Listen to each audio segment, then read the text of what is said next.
Hello and welcome to Chuck's Culture Channel here on YouTube. And this time around, I am talking with Joe Hanrahan, the founder and artistic director of the Midnight Company, about his latest show, Just One Look, a biographical theater cabaret hybrid about the life and music of pop star Linda Ronstadt. Written and directed by Joe, Just One Look stars actor and singer Kelly Howe, who was nominated for a St. Louis Theater Circle Award for her performance in the Midnight Company's 2022 production of Rodney's Wife. Performances of Just One Look take place Wednesday nights, March 1st through 15th, at the Blue Strawberry nightclub and showroom in Midtown St. Louis. And for a little more information, let's take a look at this promotional video.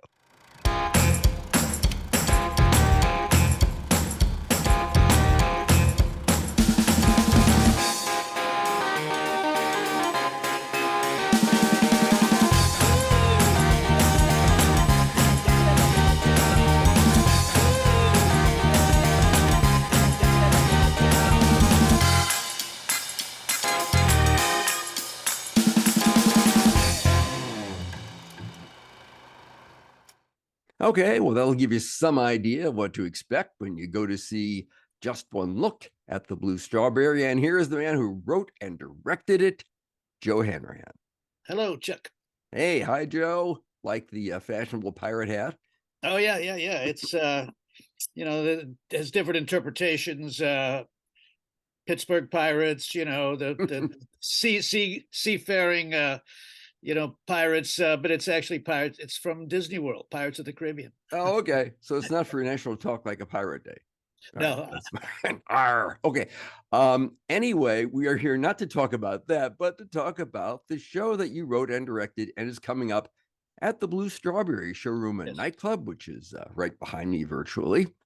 And this is kind of an unusual show, so and an unusual venue. So why don't you tell us about it? Yeah, a little bit. It's unusual for us. We're a theater company who's performed in most of the local theater venues Right. folks know of, but we've started to get into a little bit of a musical thing. We did this show called St. Louis Woman last fall, and this has led to a couple things, discussions with Jim Dolan, who operates the Blue Strawberry, and we kind of talked, both of us, kind of like from different sides, about combining a little theater and cabaret. And I've become a fan of cabaret, some of the typical music shows that happen there, and they're not all the same, but the style. Right. But the one thing we're trying to do with this one, I mean, I wrote and directed the show, but I'm also acting in it. I play a veteran rock and roll journalist who did a lot of stories, but never got to meet his unrequited love, Linda Ronstadt. Now Linda's old.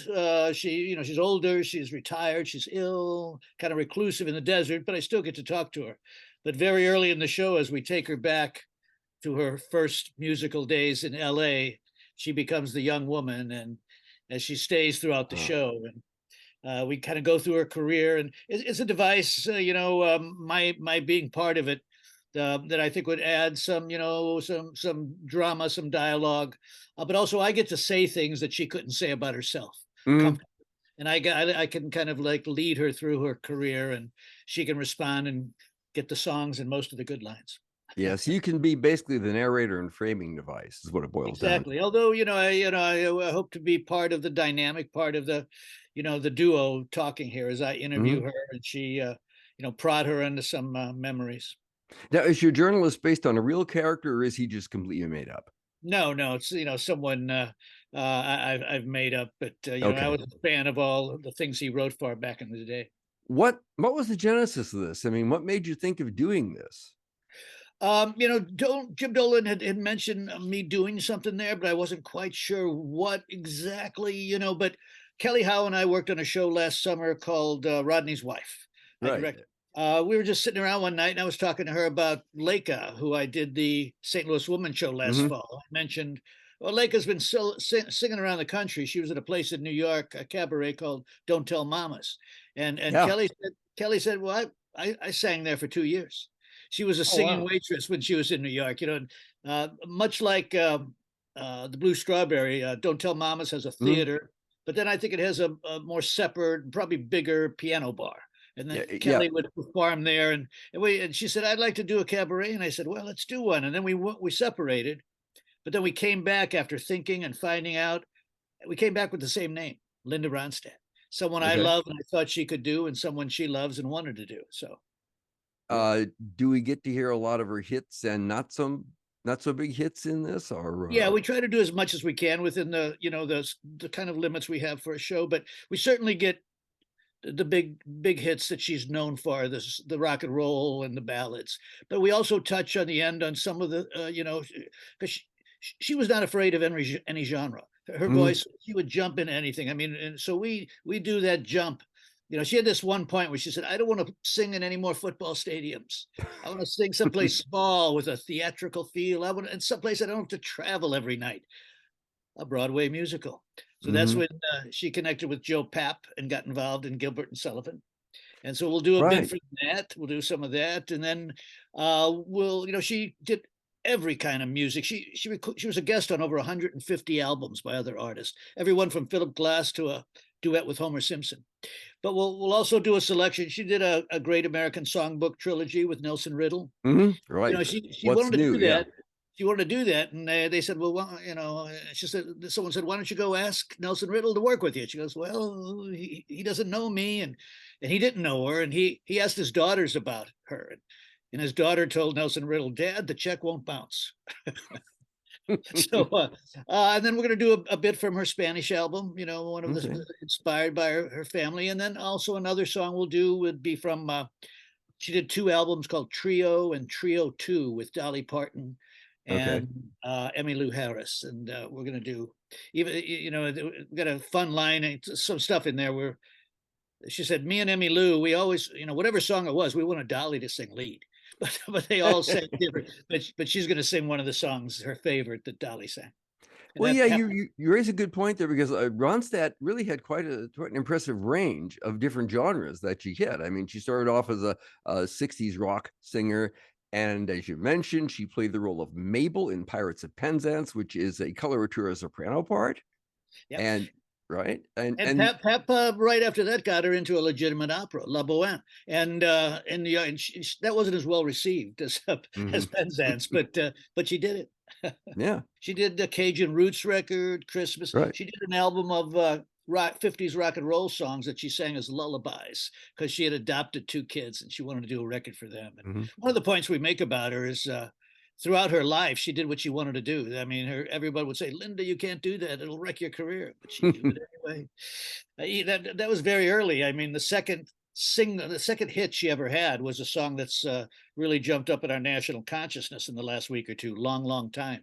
Ah, Have you heard about the Last of Us kind of notoriety for that song? I have not seen that show, so no, I haven't. Well, it's the third up. I mean, it's getting a lot of attention, but the third episode was a kind of an unusual love story, a Hmm. very touching love story that happens during this zombie outbreak. But Yeah, the zombie mushroom thing. Yeah. the song that is used in it is "Long, Long Time" by Linda Okay. Ronstadt. That was her second song, and they said, "Linda, you can't do that song; it'll put people to sleep." But she said, "Nope, I got to do it," and it was a hit. Now that sounds like would require a lot of virtuosity and versatility from the person playing Linda Ronstadt. Indeed. Kelly has sang a lot of her in her musical days, in her days at Don't Tell Mamas, and she's working on all the songs now. A couple of them are new to her, but we've got a great music group that's going to be backing her. A guy named Kurt Landis on piano. He's played Yeah, other times at Blue I know Strawberry. Kurt. Yeah. He knows Ronstadt well, and he's going to be guiding the band. We'll also have a Mark Rogers, a drummer, and vocalist, and another guy, Tom Maloney, on guitar and bass. Okay. Okay. Now I noticed when I was looking at the Midnight Company's webpage that this is not going to be a one-off. I noticed you have some other shows coming up with the Blue Strawberry. Yeah, yeah. We have one more in late July, and this one, Janelle Gilraith Owens, who is a friend of mine. Um, I was kind of like just cruising through. Hey, we're going to do some, cabaret and cabaret theater, and Janelle put this post on Facebook that it was an anniversary of Judy Garland, I think maybe 100th birthday, and Hmm. Janelle put a post that said, I have vowed to do a cabaret honoring her, and I will someday. So I got in touch with her. I said, Janelle, you want to do one? Let's do it. And so I'm not acting in this one, but I am writing it and directing it. And we call this one You Made Me Love You, which is, as you probably know, is one of Yeah. the origins of Judy Garland's career, singing to Clark Gable. But in this one, it's Janelle singing to Judy Garland. And we're going to try to really inject Janelle's own life as an artist in there, and Okay. how he learned and reflected and inspired and bounced off of Judy Garland. Janelle is a very versatile performer. She's in the Chekhov play that's just about to open at Actor Studio. Oh, Uncle Vanya. Yes. Yeah, she's acting in that. She does musical theater. She does burlesque to the very Okay. successful, group, and she also does World War II Greatest Generation weekends, where she Okay. goes with a bombshell from the 40s and poses and sings big band hits and supports the troops. So she's a very versatile. And the other thing that she said to me when we first started this, one of the reasons she wants to do that show, she said a vocal teacher of hers said she had a voice quality similar to Judy Garland. Kind of what I don't know, you're a singer, you would know what she's talking Yeah. about more than me, but in listening to Judy Garland lately, I hear Janelle Oh, in wow. her Okay. voices. So I think she's Well, right. we will need to talk about that here on Chuck's Culture Channel when we get closer to that, Sure because enough. that sounds interesting. Very good. Well, if people want to know more about the upcoming Linda Ronstadt show and anything else Midnight is doing, in the video description field down here, right below me, you're going to see information on that and everything else about Midnight Company. So check those links out. And Joe, if you ever wanted to do doing your own tribute, just give me a call. Okay. Anyway, Joe Hanrahan, thanks very much for coming by to tell us about the upcoming show. And check out the links. And everybody watching this out there, please spread the word about Chuck's Culture Channel on the socials and the anti-socials and everywhere else. Thanks very much, Joe. Thank you, Catch Chuck. you later.